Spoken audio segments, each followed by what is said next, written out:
Petrol के दाम कम हुए कि नहीं हुए, डीजल के दाम कम हुए कि नहीं हुए, आपका फायदा हुआ कि नहीं हुआ। अगर मोदी का नसीब देश की जनता के काम आता है तो इससे बढ़िया नसीब की बात क्या होती है भाई। साल का रिपोर्ट कार्ड के कुछ ही घंटों में उन्होंने देश में जिस प्रकार से पेट्रोल के दाम बढ़ा दिए,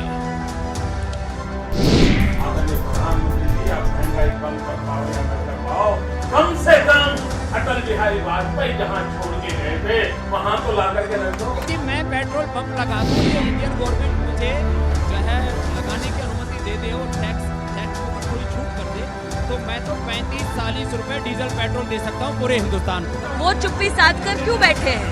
पेट्रोल और डीजल के दाम क्यों बढ़ाए? एक तरफ जीडीपी का गिरना, दूसरी तरफ इन्फ्लेशन का बढ़ना। पेट्रोल के दाम बढ़ाए हैं उसको वापस करें। इस भाषण को सुनकर लगता है कि मानो पेट्रोल की कीमतें अब सही हो रही हैं, लेकिन सच्चाई क्या है हम आपको बताते हैं। केंद्र सरकार का कहना है कि पेट्रोल डीजल की कीमतें कम करना उसके हाथ में नहीं है। प्रधानमंत्री नरेंद्र मोदी ने कीमतों में बढ़ोतरी के लिए कांग्रेस को जिम्मेदार ठहराया है। ये सब तब हो रहा है जब कच्चे तेल की कीमत कांग्रेस सरकार की तुलना में लगभग आधी हो चुकी है।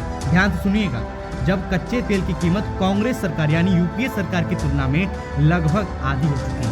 जब मोदी सरकार ने बढ़ती कीमतों के लिए पिछली कांग्रेस सरकार को जिम्मेदार ठहराया है, तो ऐसे में ये जानना भी जरूरी है कि मनमोहन सरकार से मोदी सरकार तक पेट्रोल डीजल पर कितना टैक्स बढ़ गया, सरकार की कमाई कितनी बढ़ गई और सरकारी तेल कंपनियां का मुनाफा कितना बढ़ गया।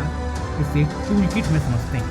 मई 2014 में जब मोदी पहली बार प्रधानमंत्री बने तब कच्चे तेल की कीमत $106.85 प्रति बैरल थी, यानी एक बैरल में 159 लीटर कच्चा तेल आता है। मोदी के प्रधानमंत्री बनने के 3 महीने बाद यानी सितंबर में कच्चे तेल की कीमत $106.85 से घटकर $100 के नीचे आ गई और तब से नीचे ही है। सत्ता में आने के बाद जब कच्चे तेल की कीमतें घटी तो कांग्रेस ने इसे मोदी का नसीब बताया था और प्रधानमंत्री मोदी भी कहते थे कि मेरे नसीब से अगर जनता का भला हो रहा है तो दिक्कत क्या है। कच्चे तेल की कीमत को लेकर मोदी का नसीब वाकई अच्छा है। जनवरी 2021 में कच्चे तेल की कीमत $54.79 प्रति बैरल थी, यानी मनमोहन सरकार जाने के बाद से कच्चे तेल की कीमतें लगभग आधी हो गई। अब मोदी सरकार का तो किस्मत अच्छा है, लेकिन जनता का नसीब अच्छा नहीं, क्योंकि कीमतें कम होने के बाद भी पेट्रोल डीजल की कीमतें कम नहीं हुई, उल्टा हम पर टैक्स का बोझ बढ़ गया। कैसे बताते हैं। इसको ऐसे देखिए कि जब मोदी सत्ता में आए तब पेट्रोल पर 34% और डीजल पर 22% टैक्स लगता था, लेकिन आज पेट्रोल पर 64% और डीजल पर 58% तक टैक्स लग रहा है। यानी अब हम पहले की तुलना में पेट्रोल पर 2 गुना और डीजल पर 2.5 गुना टैक्स दे रहे हैं। केंद्र सरकार एक्साइज ड्यूटी के जरिए टैक्स लेती है। मई 2014 में जब मोदी सरकार आई थी तब केंद्र सरकार 1 लीटर पेट्रोल पर 10.38 रुपए और डीजल पर 4.52 रुपए टैक्स वसूलती थी। ये टैक्स एक्साइज ड्यूटी के रूप में लिया जाता था। मोदी सरकार में 13 बार एक्साइज ड्यूटी बढ़ाई गई, लेकिन घटी 3 बार। आखिरी बार मई 2020 में एक्साइज ड्यूटी बढ़ी थी। इस वक्त 1 लीटर पेट्रोल 32.98 रुपए और डीजल 31.83 रुपए एक्साइज ड्यूटी लगती थी। मोदी के आने के बाद केंद्र सरकार पेट्रोल पर 3 गुना और डीजल पर 7 गुना टैक्स बढ़ा चुकी है।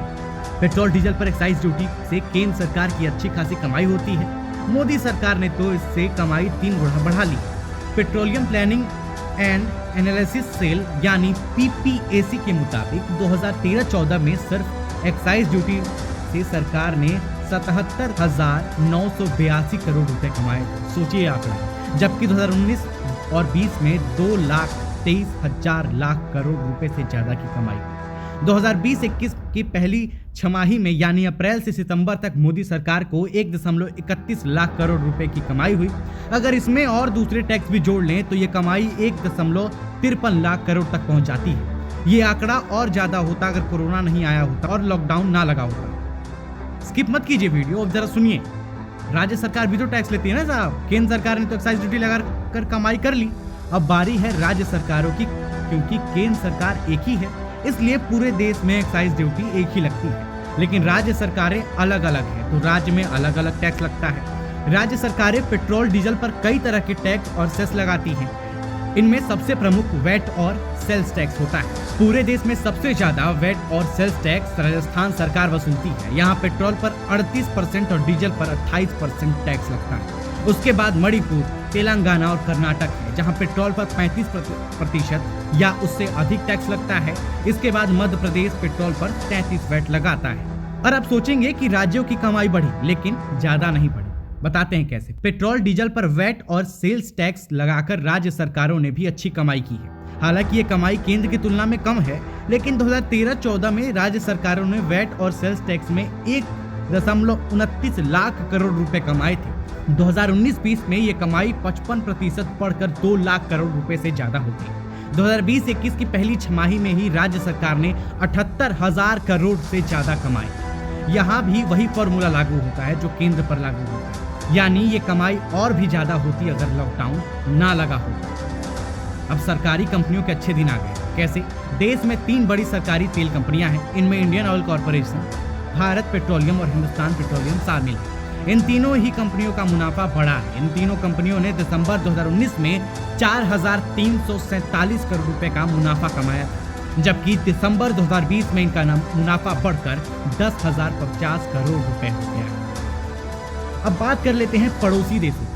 मोदी सरकार आने के बाद दिल्ली में 1 लीटर पेट्रोल की कीमत 15 रुपए और डीजल की कीमत 25 रुपए तक बढ़ गई है। अप्रैल 2014 में दिल्ली में 1 लीटर पेट्रोल 72.26 रुपए और डीजल 55.49 रुपए में आता था, लेकिन आज पेट्रोल 90 रुपए और डीजल 80 रुपए से ज्यादा हो गया है। इस दौरान भारत में जहां पेट्रोल डीजल की कीमतें जबरदस्त बढ़ी, वहीं दूसरी तरफ पड़ोसी देशों में इनकी कीमतों में कमी आई है। पाकिस्तान में ही अप्रैल 2014 में 1 लीटर पेट्रोल की कीमत 66.17 रुपए और डीजल की कीमत 71.27 रुपए थी, लेकिन अब वहां 1 लीटर पेट्रोल 51.13 रुपए और डीजल 53 रुपए के आसपास है।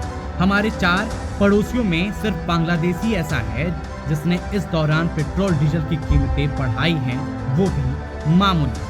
अब बताते हैं, भारत में पेट्रोल 2014 अप्रैल में 72.26 रुपया था और फरवरी में 90.58 रुपये हो गया। पाकिस्तान में अप्रैल का यह आंकड़ा ऐसा 2014 में 66 रुपये 17 पैसे था और फरवरी 2021 में 51.13 रुपया हो गया, यानी 2014 से कम हो गया।